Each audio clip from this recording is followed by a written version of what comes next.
So we're on this lead up to guitar number 10,000, and we've been telling all these different stories about the history of Emerald guitars, and we just thought, well, it's a perfect opportunity to tell the story of the green guitar. Yeah.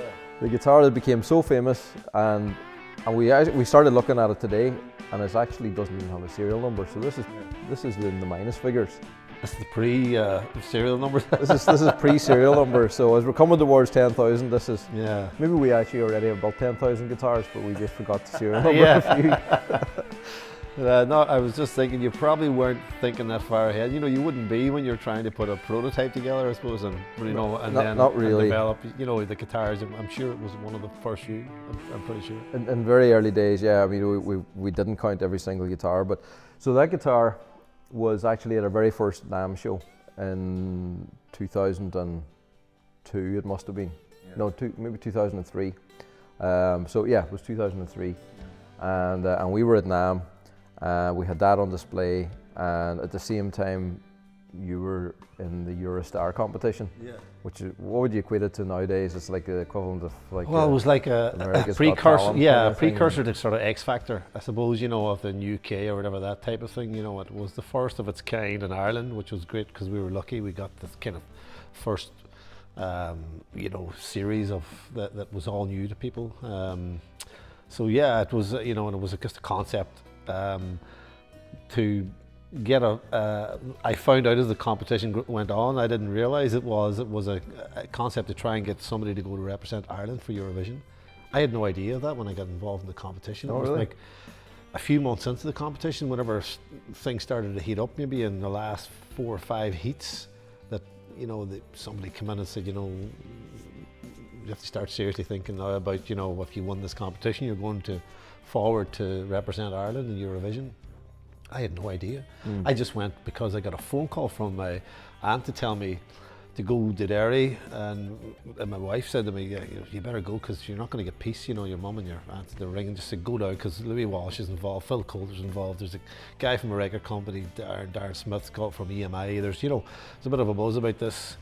So I had done a lot of competitions in the past, and I kind of hadn't. I said, I mightn't bother, and then I did. I went down the very last thing, and I went to the City Hotel in Derry, and I went in, and as they say, I had a gig in Glenties that night. I always remember having to get out because I was the very last group of people who went in. I'd left it so late, so it was 6 or 7 o'clock in the evening before I got out there, kind of getting in the car, get back home, getting the gear and going to Glenties for a gig, and then I got the call to come back the next day.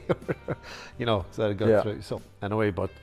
Yeah, so that was the start of the process, and I didn't really know if anything was going to go on. I didn't think I was going to win. I just went in to get a bit of exposure. Yeah. I had a CD and a 4-track sort of EP that was getting a bit of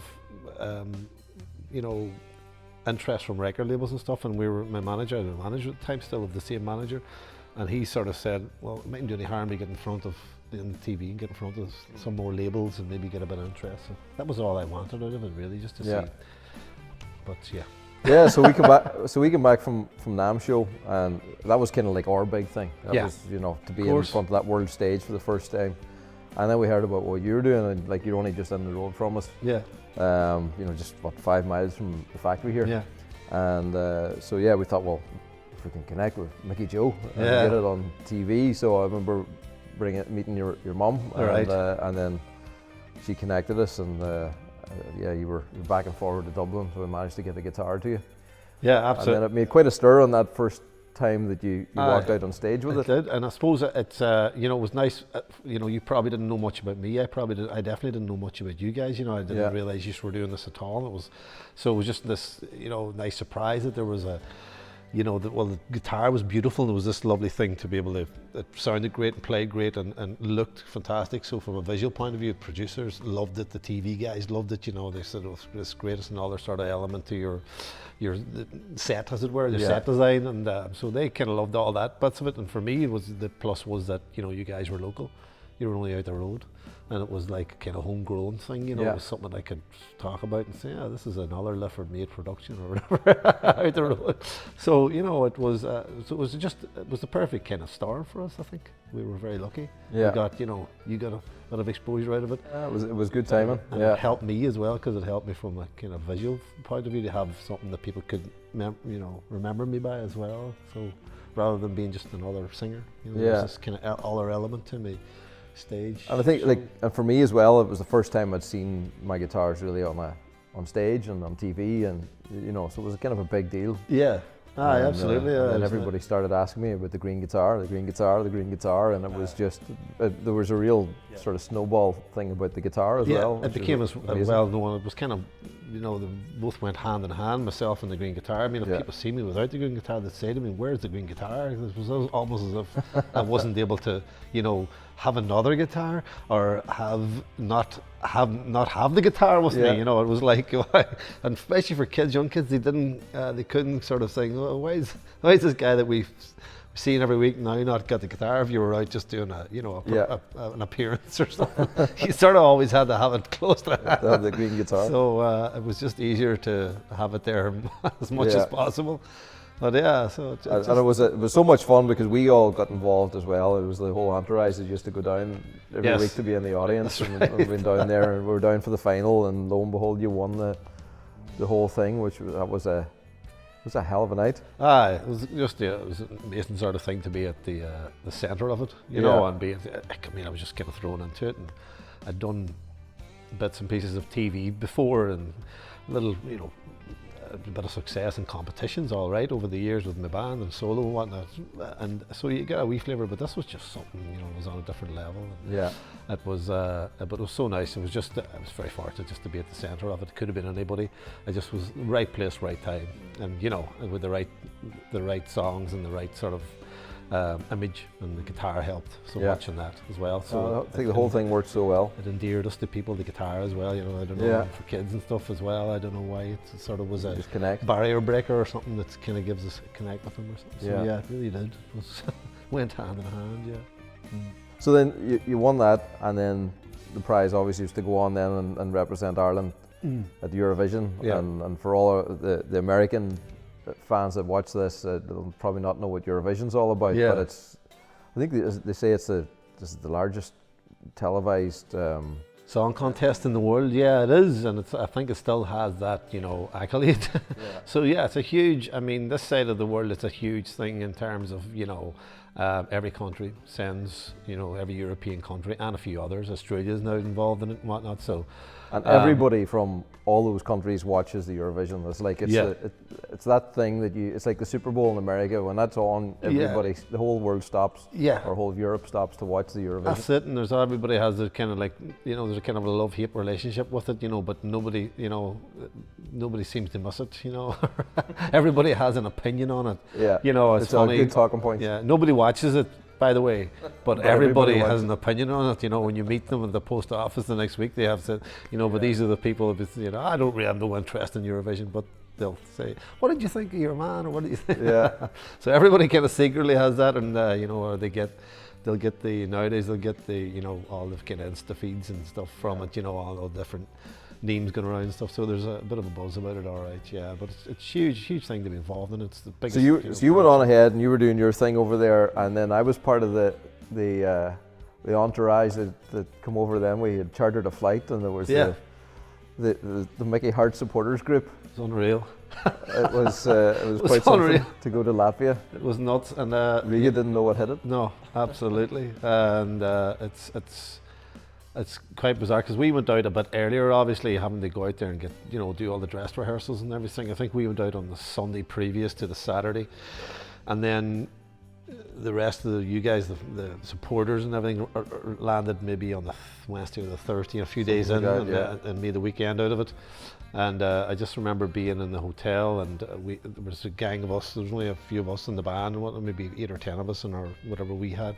And they'd run out of beer somewhere, and one of the guys who was playing sound, he said, "You know, you're going to have to get your shit together because there's a couple of hundred Irish people landing in this place, and, you know, in this hotel." And the guy went, okay, yeah, you got the message. So, but I don't know. But it was, yeah, it was a great buzz. I must have been a good bit of that because I was just busy doing all the other stuff. So I'm still hearing stories, about all the stuff that went on, and some people said still say to me it was their best holiday they ever had. It was fantastic. It was such a great buzz and all around that one event. And I mean, we all went there. We were just all 100% sure you were going to win. Yeah. And except for me, there was just no question in our mind. It was just like that was going to happen. And I think that was before the decline of Ireland in the Eurovision. Yeah, I mean, I think you're the. It's funny. I was kind of higher than anybody since. Is it well, right? I don't know. There's been a few others as well that've done okay, but we haven't won it in recent times anyway. That's for sure. But yeah, I was very disappointed, obviously, because I mean, I went off and the song was #1 here in Ireland, so I went off on a high, and we had all that support that had generated through Eurostar, and then right into that buzz that was going on. It was, a phenomenal kind of phenomenon, I suppose, that you can, that's the only thing you can explain it like. And so we had all that support going, and then I wasn't too sure then.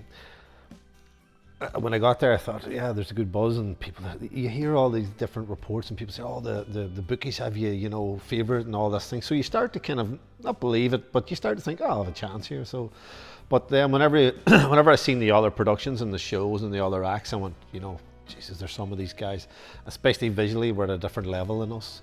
They'd really put a lot of time and effort into it, and to be honest. And this is not to, have a jibe at RT or anything or anybody involved, but we didn't really have that preparation or support. Any of the stuff that we did, we kind of did ourselves, and there was a few rehearsals pre we left with the backing singers, the 3 girls who were brilliant, and we'd done as best we could with what we had, resources. I think. And that was it. There was no big plan in terms of visual stuff. I mean, we had a camera, a team from our team making sure we had all the right camera shots and all the things that we could do, as much as they could do as well. But yeah, I don't know, certainly wasn't, when I look at some of the things that came since, maybe the Jedward things and all the stuff, the water and all the stuff, I was just thinking, there was a budget. We didn't have that kind of, I don't want to say support, but that's not the right thing to say, but it's, we just didn't have that kind of input from the powers to be. I don't know whether they didn't just believe in the song or didn't believe in us. But it's weird. But it still did do very well. But it done all right, I was disappointed, obviously, not to win or not to, you come back, and I was very disappointed. I went actually straight to the UK. I went back to England, so to say, because we were working on an album. So I flew into England, kind of got the producer came pick me up, and I kind of stayed there for a few days and sort of until things died down a little bit. And and then I came back to but I didn't want to kind of. Obviously, it was very disappointing at the time, but when I look back now, we've done okay. Yeah, it's not such a hard pill to swallow. But the guitar was, to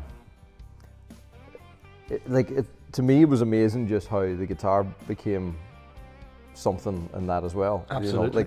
Everybody at these events turns up and plays guitar. Yeah. But I don't even know if you knew this, but Terry Wogan, when he was introducing you, talked about how he had met the guy who made your guitar. Right. I didn't know that. Because I had met Terry Wogan the night before. Oh, right. And I mean, Terry Wogan and the Eurovision is like the two things go hand in hand. Absolutely, So I was thrilled that Terry Graham Wogan gave took me a over shout for him, out. so he was, it's a big shoes to fill. He was Eurovision in this part of the world for sure. And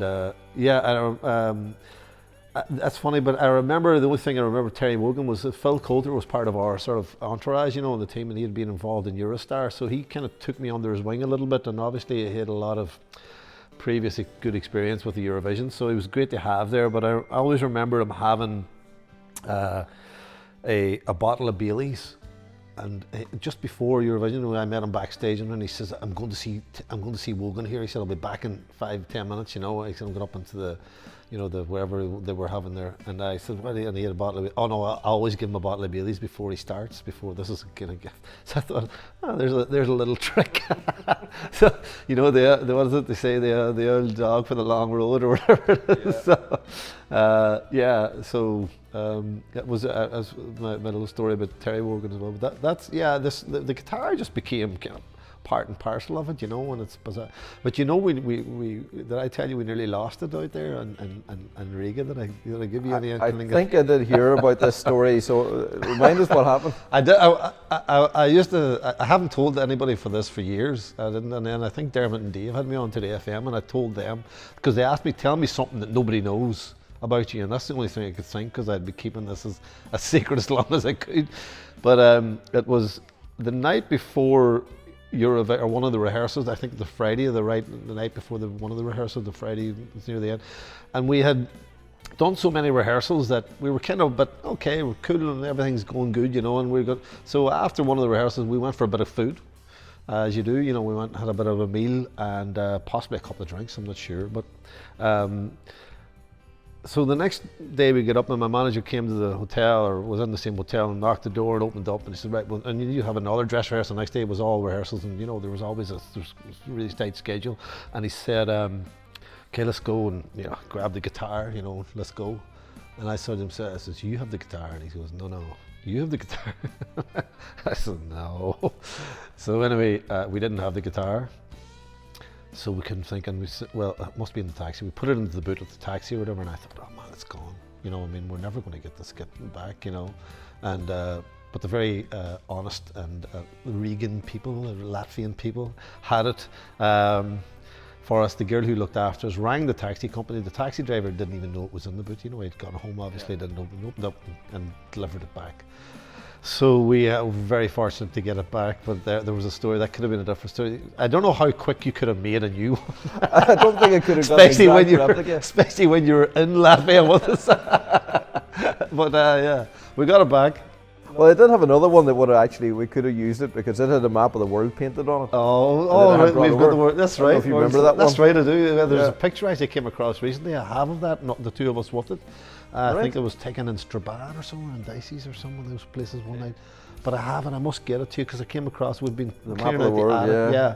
And that boat that ended up on a ship or something sailing around the world. So no way. Yeah. Oh wow. It was, so there we are. So brilliant. It's a brilliant success story, and well done to you and Kim and you know the whole team here. It's just been amazing.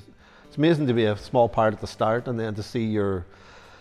You know, the escalation and how the whole thing is built, you know, and what you've done. It's lovely to be a part. I love coming back here and just walking around and seeing the guitars and seeing, you know, because I know it was, you went through some difficult, tough times. And, it's not been the smoothest road, but you know, the same as maybe yourself in the music industry. It's not easy, but I think similar to your own story, it's sort of the stories and the experiences along the way that just keep you. Keeping at it, and if you love what you do, you keep on finding a way to make it work. That's it. I think it's that keeps you going, all right. The music and the need to do it, and the need to get these guitars out to people and share that experience with people. It really is, and but it's great. Small acorns and all that. That's it. I think it's been a lot of little things like that. Well, that wasn't such a little thing; it was a big thing that really inspired us to keep on striving. You know, whenever it was really, really tough, you remember back to things like being in Riga and that, stadium for the Eurovision and seeing a guitar on stage and, and seeing how the guitars, the things that we do in the hands of a musician can inspire an audience. Absolutely. It's a beautiful thing to be part of it. But, no, absolutely. I can understand the buzz that you probably get from that as well. But still, there's a lot of people out there who make guitars, and it's the cottage industry. You've made this into something a lot bigger than that, and your guitars are going all over the world. Yeah, well, it's great. It's lovely to be part of that at the very start of it. And continued success and everything else, and there it is. This is where it all started. That is. There's no serial number. With no number, and actually we found guitar that has number 1 on it, serial number 1. Oh wow! And it's actually an exact replica of that guitar. Okay. So yeah, that is the definitive emerald in many, many ways with that color and finish. And I love it, and it's brought a lot of joy to people around me as well, people playing, and my family, the kids as well, particularly, because I always leave it out at home. I don't think guitars, people say, has to be played. People come into the house and say, is that the actual green guitar? And they think I have a few of them, obviously. Yeah. Is that the one you played in Eurovision? Yeah, that's it, definitely, And I like, you know, when people just get up and play it and strum it, because it should be played, you know. They shouldn't be put in a, you know, in a case under the stairs or way safe somewhere. And you know, and it's stood the test of time, and it's just nice. It's a lovely thing to have around the home, and even just to look at it, it's just lovely. It's a beautiful thing. Sounds gorgeous. Yeah. Well, thanks for coming in and sitting down, and it's nice to have told that story again. Yeah. And think back on some of those great memories. Absolutely. Thanks for having me, and it's been a lovely day. It's always a pleasure to come out the road, and it's these are the very handy gigs for me. 5 miles out the road. Well, we'll sit down and we'll remember the story again in another 20 years. Yeah, hopefully. Absolutely. Thanks, Alistair. Thanks. She stands under moonlight. She touches her hair. Her smile lights emotion, and her love fills the air.